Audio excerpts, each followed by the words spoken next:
pemahamannya. Nah, jadi perkembangan metode ini itu memenuhi dengan suatu tebakan awal terhadap solusinya. Ya, terhadap solusinya. Nah, kemudian secara berulang memperbarui nilai variabel setiap iterasinya. Nah, di sini langsung saja kita melihat rumusnya ya, teman. Rumus iterasinya. Nah, ini rumus iterasinya. Dimana X1 K plus 1 sama dengan 1 per A ini dikali BI ini sigma dari N ke J sama dengan I, J tidak sama dengan I.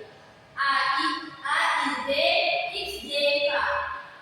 Nah, yang dimana A itu adalah elemen diagonal A pada baris I. Elemen diagonal itu kalau B itu adalah elemen ke I dari vektor B, sedangkan X J K itu adalah nilai variabel ke J pada iterasi ke K. Nah, di sini ada seperti yang saya jelaskan tadi, itu ada langkah algoritmanya, yang mana yang pertama itu kita itu harus inisialisasikan, memberi tebakan awal dan lain sebagainya. Nah, yang kedua itu kita pisahkan matrixnya, matriks A menjadi komponen D dengan D dari sisanya R. Oke? Nah, selanjutnya yang ketiga, formula iterasi kita substitusikan ke rumus Jacobian. Nah, setelah itu kalau sudah ketiga, kita lanjut ke keempat, yaitu iterasi sampai konvergen. Di mana kita lakukan itu iterasi sampai hasil ditentukan. Nah, untuk jelas nanti kita langsung ke contoh soalnya.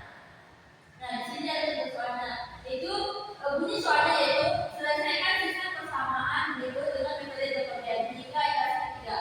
Nah, ini ada berapa variabel? 3 variabel. Dia persamaan. Dia mengambil 3 persamaan. Ya, satu itu ada 1 variabel ketiga. Dia definisi Y sama Z itu pakai X2 sama X3. Ya. Nah, ini kan kita menggunakan rumus yang tadi kan, iterasi tadi. Masih ingat kan rumus iterasi tadi? Ya. Saya sudah di rumus iterasi yang saya bahas tadi. Nah, ini untuk penyelesaiannya, pertama itu kita pisahkan satu variabelnya. Nah, ini untuk X1-nya dulu, terus X2-nya pisahkan. Kita masukkan nilai-nilai tadi itu. Ini kan nilai-nilai tadi. Biar nilai yang persamaannya tadi. Ya. X1, X2, X3 kan ini. Nah, kita pisahkan dulu variabel-variabelnya.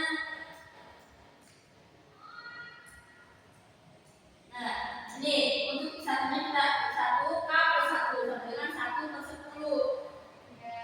Tahu kan? Ya, kita masukkan sama-sama. Begitu juga untuk kedua X2-nya dan X3-nya gitu. Nah, sekarang kita masuk ke iterasi tebakan awal. Nah, di sini maksudnya kita masuk dulu ke untuk X1-nya ini tebakan awalnya kan. Itu yang pertama itu. Kita masukkan di. Nah, selanjutnya itu kita masukkan iterasi di tebakan awalnya. Nah, X1 0 sama dengan 0, X2 0. Nah, sama dengan 0, X3 0 sama dengan 0. Akan masukkan 0 gitu. Nah, di pertama itu iterasi X1 itu kita menggunakan K sama dengan 0, K sama dengan itu K sama dengan 0, terus ke K sama dengan 1.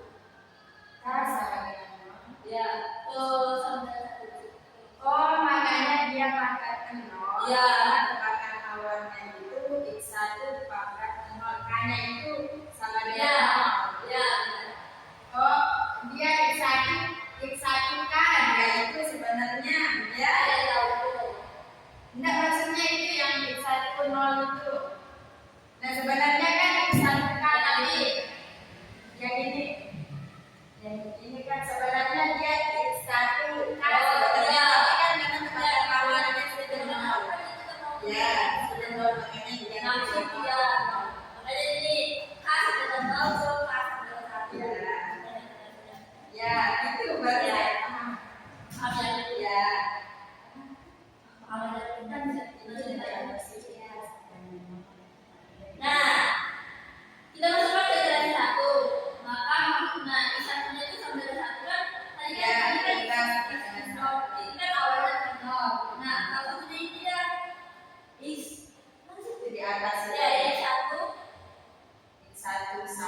X1 1 9 1 per 10 kita ambil lagi punya iterasi untuk X1 nya tadi masih ini kan ya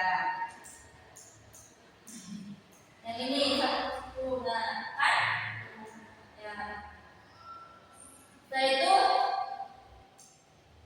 kita masukkan dan setelah itu X2 nya begitu juga seperti itu X2 1 9 1 per 10 kita masukkan untuk iterasi yang awal tadi itu ya.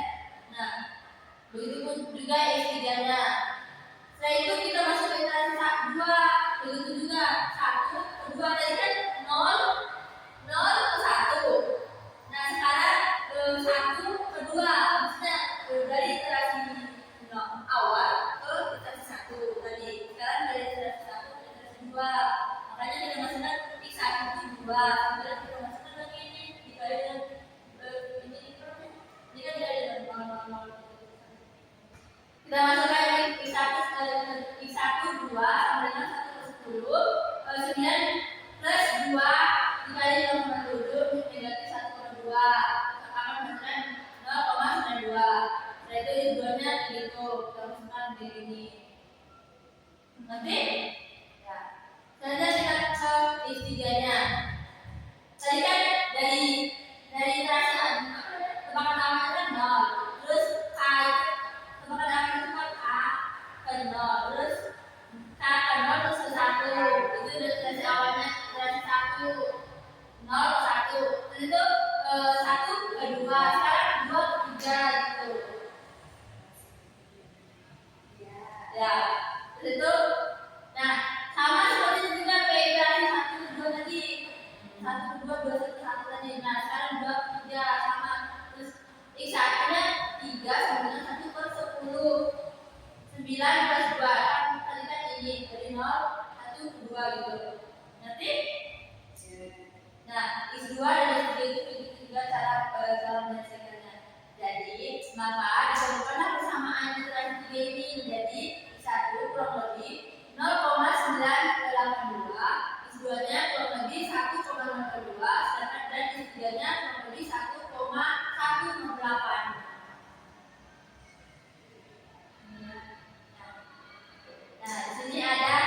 Nah, di sini teman-teman udah ada sintaks seperti yang saya perlihatkan tadi pas awal. Nah, setelah itu kita ke run, akan muncul halaman baru seperti sabar ya, seperti ini teman-teman. Nah, di sini kan disuruh masukkan ukuran matriks N-nya. Setelah itu kita masukkan misalnya 3. Nah, setelah itu di sini ada muncul disuruh masukkan elemen matriks A baris per baris.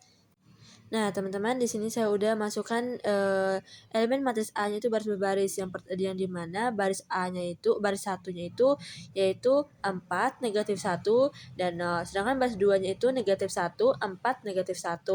Kalau baris 3-nya itu 0 negatif 1 3. Nah, setelah itu akan muncul vektor B-nya.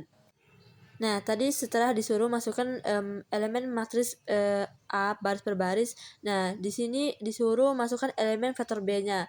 Nah, di sini kita misalkan vektor B-nya itu yaitu 15, 10 dan 10. Nah, setelah disuruh masukkan elemen faktor B, nah di sini akan muncul disuruh masukkan jumlah iterasi maksimumnya. Di sini kita masukkan jumlah iterasi maksimumnya itu yaitu 50. Nah, setelah itu akan muncul disuruh masukkan toleransi errornya. Nah, yang dimana kita simpan di sini 1E negatif 6. Nah, maka akan muncul hasil inputnya yaitu hasil akhir vektor X-nya atau solusinya. Nah, inilah hasil dari cara mengaplikasi ke MATLAB-nya.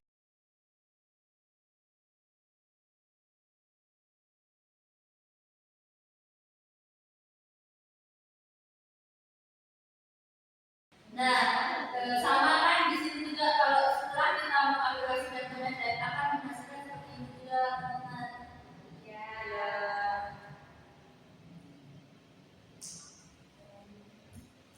Nah, sekarang kita akan membahas tentang kelebihan dan kekurangan metode Jacobian. Dan di mana metode Jacobian itu mempunyai kelebihan yang pertama itu konsep sederhana dan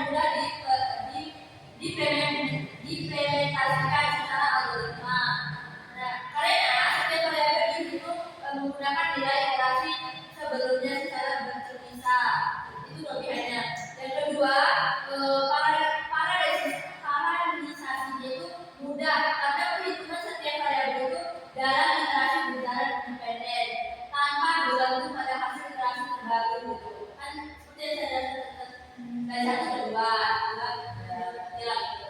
Nah, yang ketiga itu cocok untuk matris yang dominan diagonal. Nah, di mana ini diterima konvergennya. Nah, yang keempat yaitu memberikan solusi aproksimasi yang dapat diperbaiki dengan iterasi berturut-turut hingga mencapai toleransi tertentu. Nah, setelah kita mengetahui kelebihannya, metode ini juga mempunyai kekurangan tertentu yang dimana ada empat kekurangan. Yang pertama itu konvergennya itu cenderung lebih lambat dibandingkan metode lain seperti Gauss-Seidel karena selalu menggunakan nilai iterasi sebelumnya. Nah, yang kedua itu tidak cocok untuk semua jenis matriks, palingan jenis matriks tertentu saja. Nah, yang ketiga itu membutuhkan banyak iterasi untuk mencapai solusinya. Terakhir itu pada fase tertentu iterasi bisa disatukan atau dikalibrasi jika kondisi matrisnya tidak sesuai. Nah, seperti itu tentang metode kemudian. Apakah ada yang mau ditanyakan? Sudah paham? Oke, terima kasih. Seperti itulah penjelasan